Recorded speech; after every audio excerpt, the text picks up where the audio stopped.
My naam is Delana Meyer-Morkel en vandag gaan ons saam dink en gesels oor hoe jy as mentor gesonde verhoudings met jou kategese groep kan bou en hoekom en hoe belangrik dit is. Het jy al ooit met 'n groep kinders of tieners gewerk en gevoel daar's net hierdie massiewe kloof tussen iets wat jy probeer verduidelik vanuit die Bybel en dit wat hulle hoor en waartoe hulle gedagtes gaan? Glo dit of nie, dit gebeur baie. Ons begin by Noag se ark en dan eindig ons op by 'n kind wie se oupa die pot goud by die einde van die reënboog neergesit het en hoeveel klein groen mannetjies daar is wat hierdie pot goud moet beskerm. Veral met jonger kinders. Daar is baie keer hierdie kloof tussen ons as kategete of mentors en die kinders en tieners waarmee ons werk, omdat ons wêrelde so verskillend is. En ons vergeet hoe belangrik dit is om verhoudings te bou met ons groep, sodat ons ook vir hulle beter leer ken, maar ook vir hulle om iets van ons beter te leer ken. Ons het gewoonlik baie vol lesse waardeur ons moet werk, en verhoudingsbou is gewoonlik iets wat ons hoop gebeur. Die enigste manier waarop ons hierdie kloof kan oorbrug, is om tree vir tree, blokkie vir blokkie, verhouding te bou. Soos 'n brug, wat jy plank vir plank bou, soos wat jy deur die leswerk of deur die jaar gaan, en uiteindelik 'n brug het waar bo-op die evangelie of die woord van God kan rus, terwyl julle mekaar in die middel ontmoet. Dit is hoe twee wêrelde, leefwêrelde en denkwêrelde bymekaar kom. Ons almal ken die aanhalings, preach the gospel and if necessary use words, en ook don't tell them Jesus loved them until you are ready to love them too. Dit is deur ons as mentors se optrede, ons toewyding en ons belangstelling in die kinders en tieners se lewens, dat ons verhoudings met hulle bou, waardeur hulle iets van God beleef. In teorie is verhoudingsbou maklik, maar in realiteit is daar baie uitdagings rondom verhoudingsbou. Ons sien ons groepe min, ons tyd is dikwels beperk, ons moet genoeg tyd hê om by die hele les uit te kom, en veral met tieners voel dit soms of hulle nie regtig belangstel daarin om verhoudings met ons te bou nie. Maar die belangrikste ding om te onthou, is dat verhoudings nie bloot uit die lug gaan val nie. Jy moet kies om intentioneel en konsekwent aan verhoudings te werk, binne en buite jou kategese groep se tyd. Dit is eers wanneer kinders en tieners veilig voel in 'n ruimte waar hulle kan vra, dat hulle oop genoeg is om te leer, dat hulle vrymoedigheid het om die moeilike temas op die tafel te sit en gemaklik genoeg is in die wete dat mense opinies en interpretasies kan verskil. Dit is ook eers wanneer ons gevestigde verhoudings het, dat kinders en tieners die vrymoedigheid gaan hê om eerlike gebedsversoeke op die tafel te sit en ook eerlik hulle hoogte en laagtepunte kan deel. Ons weet dat God 'n God van verhoudings is en dat God nooit wou hê dat ons op 'n pad op ons eie moet stap nie. En ek en jy het die geleentheid, as ons met kinders of tieners werk, om 'n reisgenoot vir hulle te wees, om in verhouding met hulle te staan. Moontlik kom die vraag nou by jou op, maar hoe is dit moontlik? Wel, hier is nou vir jou 'n paar boublokkies vir hierdie brug wat jy kan begin bou, om die kloof tussen jou en jou groep kleiner te maak. As die groep vir die eerste keer by mekaar kom, is dit baie belangrik dat jy genoeg tyd spandeer om mekaar se name te leer ken. Daar gebeur iets baie spesiaal in 'n tiener of 'n kind se hart as 'n volwassene die moeite doen om hulle naam te leer en te onthou. Van daar af gaan die brug baie makliker en vinniger gebou word. Wanneer ons mekaar se name ken, dan kan ons aan die volgende 5 boublokke werk om volhoubare verhoudings te bou.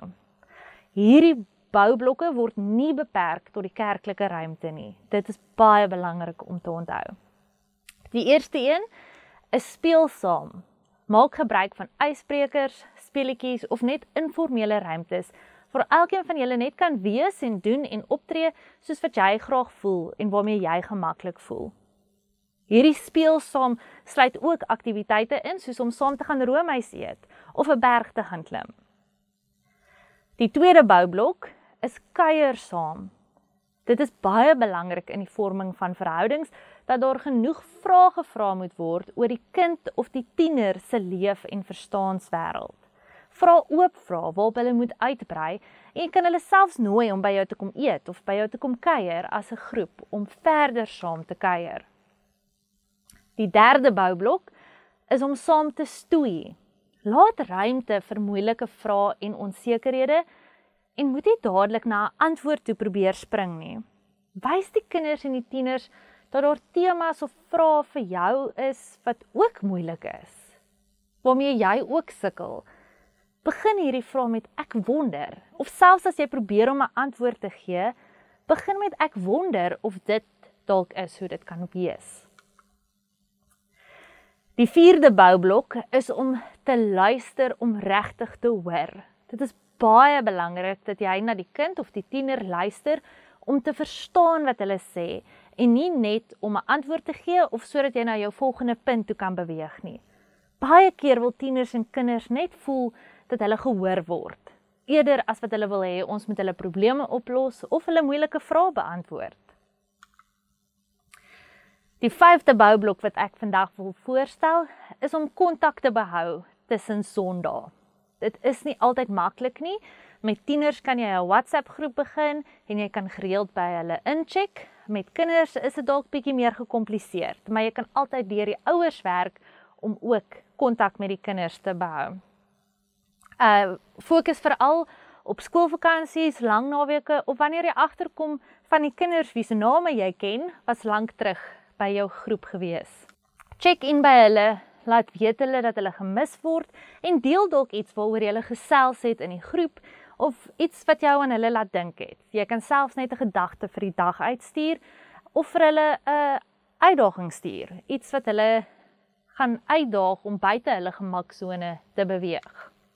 Hierdie 5 boublokke is ongelooflik belangrik en ek kan getuig in my eie lewe dat dit vir my baie belangrik was en 'n groot impak op my lewe gehad het om 'n mentor te hê met wie ek 'n verhouding gehad het.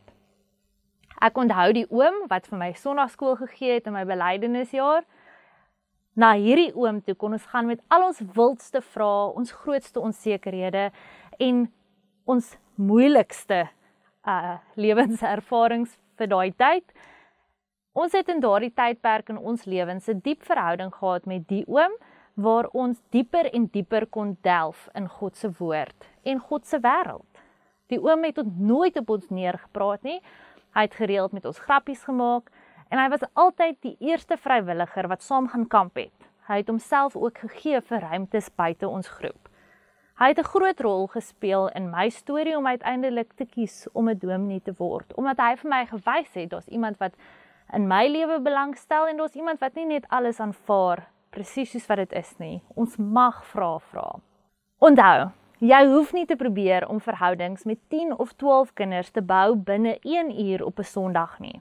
Gebruik elke oomblik wat jy het tot jou beskikking, gaan soek hulle uit by sportwedstryde of die kerkbazaar, WhatsApp, bel of nooi hulle vir 'n roomys of 'n ete by jou huis. Dink buite die boks, dink buite die kerk, want dit is waar die boublokke vir jou brug lê tussen jou en jou groep. Hierdie pogings tot verhoudingsbou laat ruimte vir informele gesprekke oor geloof en geloofsvorming sonder dat dit noodwendig beplan is. Dit bly wel intentioneel en binne verhouding met God en met mekaar. So ter afsluiting, gebruik hierdie vrae om verder te dink en te gesels oor die verhoudings wat jy het of graag wil hê met jou groep, binne of buite die kerklike ruimte.